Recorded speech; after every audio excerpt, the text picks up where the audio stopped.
که زما شرمګاه د دې خاون او د دې خرکار نه علاوه چا لیدلي ما تباه کړي،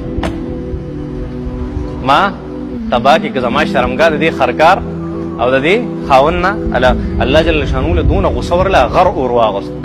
دې ته دا الک او دا جینۍ د الک په بیا راتلو او د دروازې شاته به د دې جینۍ سره ملاقات کو.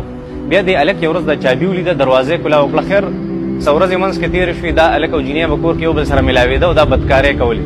او هغه بزرګ و، هغه ته الله اړه کې واچولې او د خوب کې وښوده.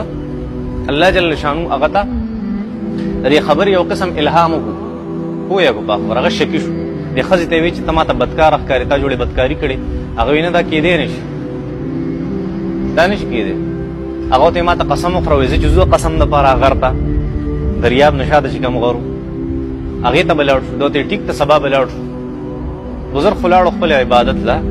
دا جینۍ دا ملګری چې کله راغی، دا هلک کله راغی، نو ورته یې ویل چې یاره دغه شانتې قیصه ده او زه ټول ترتیب برابروم، خو ته صرف یو خدمت وکړه. بس یو خدمت دا وکړه چې ته خر راواله او هلته د دریاب په غاړه ودرېږه، او ته به مونږ ایز ټیکسي وړي د کوم ځای پورې په دریاب به م پورې باسې. خو نور زه پوه شه او زما کار پوه شه، زه پوه شه زما مکر پوه شه، زه پوه شه زما منصوبه بندي هغه پوه شه.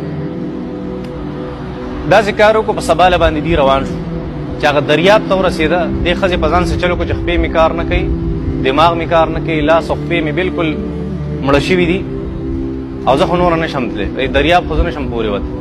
بس هغه ویې ښځه داسې کار به وکړو چې خر والا ته به وینا وکړو، ټیکسي والا ته به وینا وکړو او تا به پورې باسي. بس هغه ویل ټیک ده. هغه چې آواز وکړه، هلکه وایي څوک دغه والا راشه، خر والا خرکار څوک په کار دی چې مونږ هغې طرف ته پورې باسي. زر هغه هلک ولاړو کوم چې دې ښځې یار و، نه هغه ولاړو زر راغې او بس دې ته یې پسو، بس د دې چې کومه خوښه وه د هغې مطابق پیسې ترې واخېستې او هغه طرف ته پورې باس.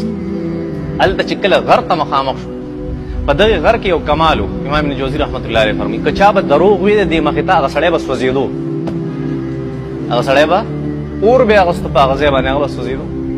لکه څنګه چې هغه د صدقو خبره ده چې قابیل او حابیل هغه چې صدقه به قبوله شو، اور به پرې راغی، هغه به چود.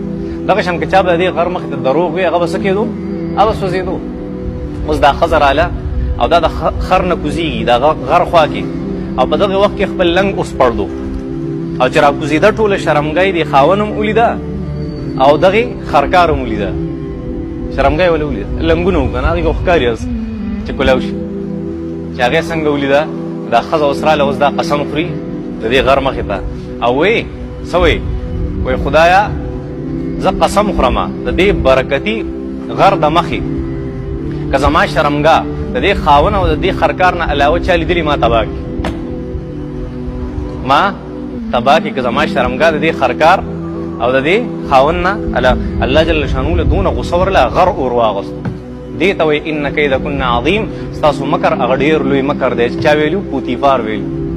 پوهېږې په دې خبرو باندې. او د شیطان باره کې الله څه فرمایي ان کید الشیطان کان ضعیفا، د شیطان مکر ډېر وړوکی زنانه د مکر په نسبت سره.